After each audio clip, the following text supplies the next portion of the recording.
next speaker. His name is Kevin Droste. He's a retired federal worker for the Social Security Department for over 20 years and now an advocate for federal employees with the AFGE and AFL-CIO affiliates.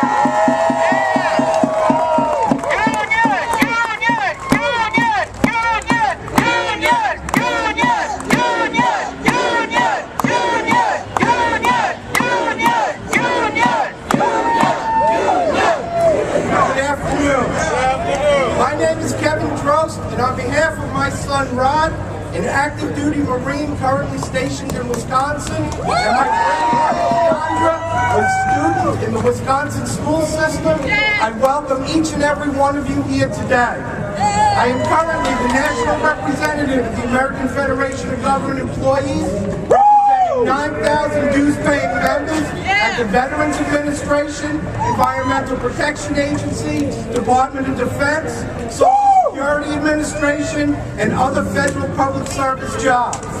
On behalf of those members and the 120,000 members of the North Carolina AFL-CIO, it is my pleasure to be here.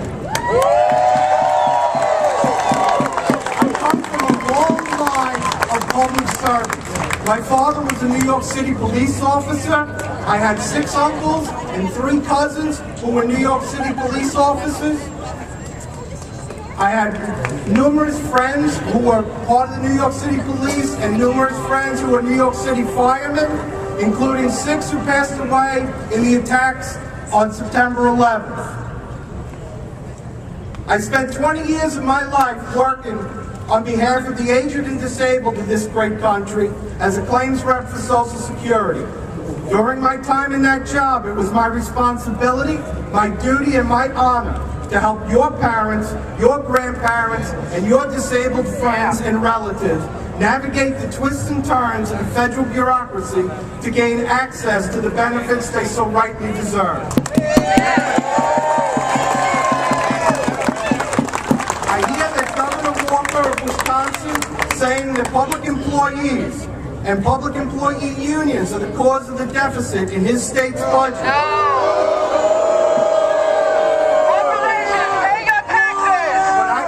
He really knows who these public employees are. They are his neighbors, his constituents, and people who selflessly provide service to the other constituents of Wisconsin. I would like to take a moment to tell you a little bit about the public servants here in North Carolina. They are the food inspectors who keep your food safe. Yeah. At USDA plants, and they are the employees of the Environmental Protection Agency doing all they can to keep your air and water safe. They are correction officers from up the road in Butler, keeping your neighborhood safe. They are Department of Defense workers who provide the support for our war fighters and Department of Defense police officers, including the 2 at Fort Hood in Texas, who after being wounded took down the perpetrator of that massacre. Yeah. They are the Veterans Administration doctors and nurses who provide direct care for wounded soldiers returning from overseas, defending our freedoms. They are the employees from the agency closest to my heart, the Social Security Administration, who serve you and your family when you retire, when you are disabled, or when someone close to you passes. These are the public employees that legislators around the country are claiming are ruining our great country. Yet in poll after poll, Americans overwhelmingly appreciate the job these people do and always have high thoughts. They are at their most vulnerable. Public servants are not a generic commodity. They are people. They are our neighbors. They are our friends.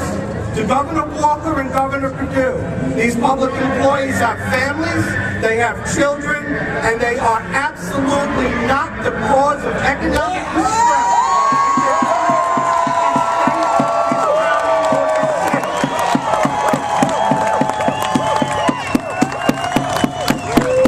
The Wall Street Journal reports that banks and security firms paid out a record of $135 billion in CEO compensation for the year 2010.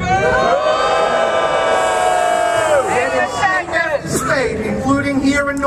Carolina, public employees are being asked to pay for deficits that the Wall Street financial crisis created. CEOs rake in billions and corporations get tax breaks while public servants are asked to sacrifice. Every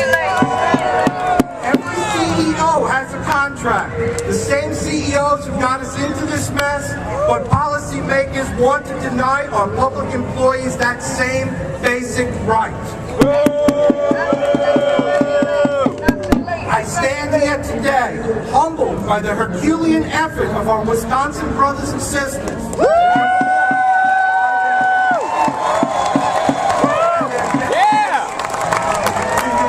and stand strong in the face of what the Wisconsin governor is proposing.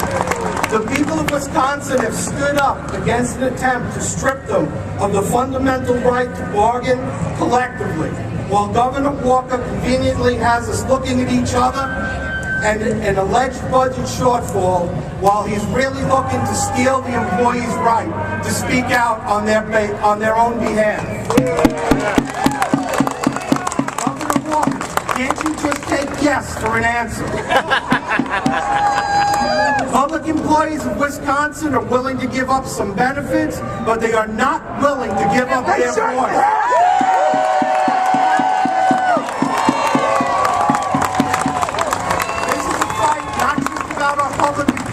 For workers everywhere, and especially the middle class, all of whom have benefited from the labor movement's fight to enact minimum wage, workplace safety, and child labor standards. The fight in America today is between labor and capital. Find out who you are. It's not about your level of income, it's about where your power comes from. Capital's power comes from buying those who make the rules. Labor power comes from its unions. Join one today. My brothers and sisters, I'd like to close today by telling you that the public employees of Wisconsin and the public employees of North Carolina are not the people on the gravy train. They are hardworking, dedicated, patriotic citizens of the United States.